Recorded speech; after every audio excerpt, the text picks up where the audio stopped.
అబ్బబ్బా ఇట్లా అయితే కాదనేసి ఒక కాటన్ చూసి అందులో అయితే షూస్ చెప్పులు అన్నీ అయితే పెట్టేస్తున్నా. సెల్ఫ్లో పెడితే ఏంటంటే అన్నీ కింద పడేస్తా ఉన్నారు, ఆడుతున్నారు ఇంకా వాటితోటి.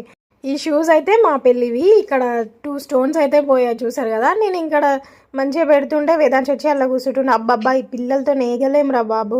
ఇవైతే డైలీ వేర్ ఏం కాదు, అప్పుడప్పుడు వేసుకునేటివే. సో అందుకే ఒక కాటన్ చూసి అందులో అయితే మంచిగా పెడుతున్నా అనమాట.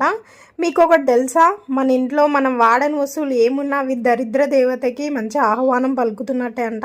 మీకు కనుక యూజ్ కానివి, మీరు యూజ్ చేయట్లేనివి, చినిగిపోయినాయి అవేమైనా ఉంటే తీసి బయట పడేస్తే మంచిది. సో ఇక్కడైతే నా పెళ్ళివి చెప్పులు అనమాట. నాకైతే ఎంత కష్టంగా ఆ చెప్పుల కాస్ట్ ఎంతో గెస్ చేయండి. ఇవైతే వేదాంశ్వి ఫార్మల్ షూస్, ఇవి డైలీ వేర్వి, యూజ్ చేయట్లేదు. Green and red checks shoes అయితే చిన్నప్పటి అనమాట వేదాంశ్వి. ఇంకోటి ఆ రెడ్ కలర్ ఒకటే ఉంది, ఇంకోటి అయితే అస్సలు దొరకట్లేదు. ఇంకా సాక్స్లన్నీ ఒక దగ్గర